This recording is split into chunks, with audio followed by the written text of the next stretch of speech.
जय हिंद फ्रेंड्स, आप सभी का फिर से हम स्वागत करते हैं। आज हम करेंगे टॉप 50 ऐसे जीएस सवाल जो कि railway, SSC, UPSC, state PCS और भी जितने कंपटीशन एग्जाम हैं इन सभी में बार बार पूछे जाते हैं। तो शुरू करते हैं आज का पहला सवाल। पहला सवाल है, तारों का टिमटिमाना किस परिघटना से संबंधित है? इनका सही जवाब है ऑप्शन बी, प्रकाश का अपवर्तन।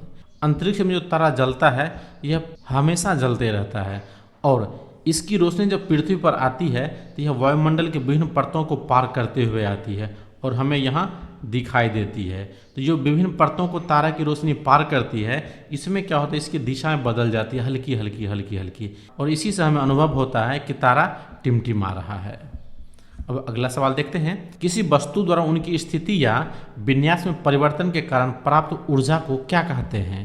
इनका सही जवाब है ऑप्शन ए, वो है स्थितिज ऊर्जा कहते हैं।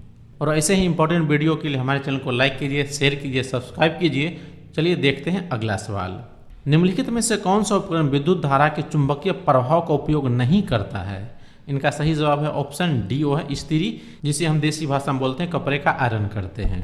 और ये जो इस्त्री है ये ऊष्मीय प्रभाव के कारण कार्य करता है, ना कि चुंबकीय प्रभाव के कारण। अब अगला सवाल है, इस्त्री, टोस्टर, हीटर जैसे विद्युत उपकरण किस प्रभाव पर आधारित होते हैं? इनका सही जवाब है ऑप्शन डी, है उसमें प्रभाव के कारण, क्योंकि इसमें विद्युत ऊर्जा प्रवाहित होती है और यहाँ जो फिलामेंट रहते हैं टंगस्टन डाले हुए ये फिर हीट होता है जिससे उसमें प्रभाव निकलता है।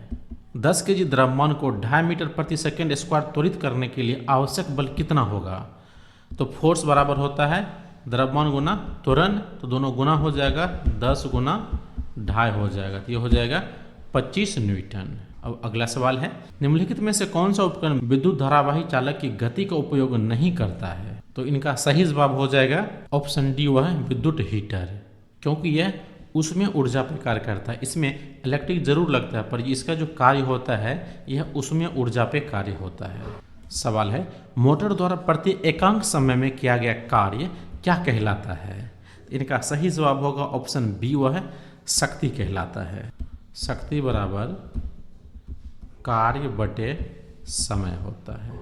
अगला सवाल है, जब वस्तु अवतल दर्पण के सामने वक्ता केंद्र पर रखी जाती है तो आवर्तन होता है। इनका सही जवाब है ऑप्शन ए, वह है -1 होता है। इसमें क्या होता है, वस्तु बड़ा और उल्टा बनता है। अगला सवाल है, गुरुत्वीय बल के कारण किसी भारी वस्तु के मुक्त पतन पर उसका वेग क्या करता है? सही जवाब है ऑप्शन ए, बढ़ता है। यदि किसी वस्तु को मुक्त अवस्था में छोड़ दिया गया है और पृथ्वी उसे गुरुत्वाकर्षण बल के कारण अपनी ओर बहुत तेजी से खींचने लगती है, इसलिए यह होगा बढ़ता है। अगला सवाल है, अचानक बस रुकने से व्यक्ति आगे क्यों बढ़ता है? इनका सही जवाब है ऑप्शन बी, गुरुत्वीय त्वरण के कारण। बस में जो व्यक्ति बैठा है वह जरूरत के कारण आगे की ओर जाना चाहता है और जैसे ही ब्रेक लगती है बस पे आगे नहीं जा पाता है और उसका बॉडी की जो ऊपर का हिस्सा है वह झुक जाता है। अगला सवाल है, ज्यामितीय छाया किस कारण बनती है? इनका सही जवाब होगा ऑप्शन सी, प्रकाश की सीधी रेखा में यात्रा के कारण। प्रकाश सीधी रेखा में सदा गमन करती है और इसके सामने जो भी आता है प्रकाश उसे क्रॉस करके आगे निकल जाती है और यहाँ जो भी बाधाएं बनती है उसकी प्रतिबिंब आगे बन जाती है, इसे बोलते हैं छाया बनना। और क्यों बनती है? क्योंकि प्रकाश सीधी रेखा में सदा गमन करती है। अगला सवाल है, यदि 10 कूलम आवेश 50 सेकेंड में प्रभावित होता है तो धारा कितनी होगी? धारा बराबर होता है कूलम बटे समय, तो यहाँ हो गया कूलम्ब 100 बटे समय 50 सेकेंड, तो ये हो जाएगा कट के हाफ, यानी 2 एम्पियर धारा प्रवाहित होगी।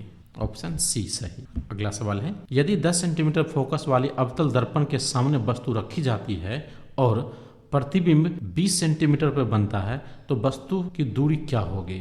1/f बराबर 1/v माइनस 1/u।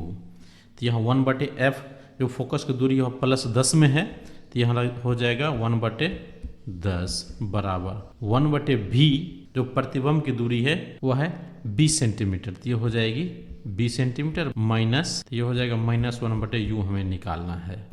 इसको सबसे पहले हम इधर ले आते तो आसानी होगा, तो -1/u है, इधर आके हो जाएगा +1/u बराबर किधर ले आए हैं, इधर बच गया +1/20 और इसको हम इधर ले आते, इधर प्लस में इधर आके माइनस हो जाएगा 1/10। अब इसे हम सॉल्व कर लेते हैं। अब यहाँ हम भिन्न का माइनस कर देते हैं, तो ये हो जाएगा एलसीएम 20 और यहाँ हो जाएगा 1 माइनस यहाँ हो जाएगा 2, तो ये हो जाएगा -1/20। अब यहाँ हमें प्राप्त हो गया है 1/u बराबर 1/20, वो भी माइनस में, तो u का मान हो गया -20। इनका सही जवाब है ऑप्शन डी -20 सेंटीमीटर। -20 दर्शाता है जो वस्तु है वह लेंस से 20 सेंटीमीटर बाईं की ओर रखी हुई है। अगला सवाल देखते हैं। सवाल है गति के दूसरे नियम के अनुसार संवेग में परिवर्तन की दर किसके समानुपाती होती है? इनका सही जवाब है ऑप्शन ए, वह है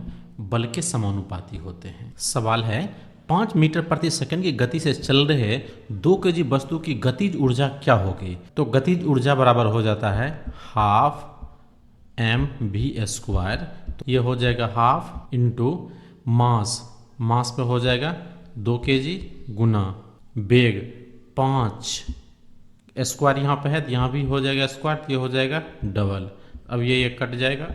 अब इसे हम बना लेते हैं, तो ये हो गया 12 गुना मास हो गया 2 kg गुना वेग हो गया 5 और सूत्र में है स्क्वायर, तो यहाँ लगा जाएंगे यहाँ लगा देंगे स्क्वायर, तो ये हो जाएगा 2, तो ये हो गई स्क्वायर की जगह पे ये हो जाएगा 2 5, तो ये कट जाएगा, तो 5 गुना 5 हो जाएगा 25, तो ये हो जाएगा 25 जूल।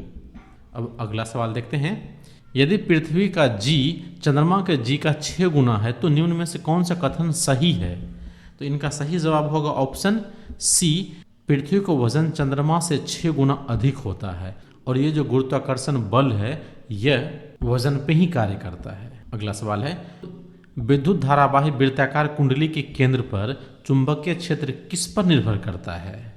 तो इनका सही जवाब है ऑप्शन डी, वह है धारा की दिशा पर निर्भर करता है, क्योंकि जो चुंबकीय क्षेत्र होते हैं, चुंबकीय क्षेत्र से जो विद्युत उत्पन्न होती है वह सदा ही धारा की दिशा में ही कार्य करती है। डेनमो मोटर में जो लगी रहती है चुंबकीय एरिया जो होती है और इसमें जो विद्युत धारा प्रवाहित होती है यह सदा धारा के दिशा में ही कार्य करती है। अगला सवाल है 5 सेंटीमीटर की ऊंचाई से अवतल दर्पण द्वारा उत्पन्न 0.2 आवर्धन के साथ प्रतिबिंब की ऊंचाई क्या होगी? इनका सही जवाब है ऑप्शन ए, वह है 1 सेंटीमीटर। अब हमें h निकालना है, तो h बराबर हो जाएगा m इंटू एच डैश, ये हो जाएगा m का मान हो गया 0.2 गुना h डैश हो गया 5 सेंटीमीटर, ये हो गया कुल मिला के 1 सेंटीमीटर। अगला सवाल देखते हैं। वेग में परिवर्तन की दर कौन दर्शाता है? इनका सही जवाब है ऑप्शन ए, वो है त्वरण। अगला सवाल है 1 न्यूटन बल द्वारा कितने ग्राम वस्तु को 1 मीटर प्रति सेकंड स्क्वायर त्वरण दिया जा सकता है? इनका सही जवाब होगा ऑप्शन ए, 1000 ग्राम यानी 1 kg।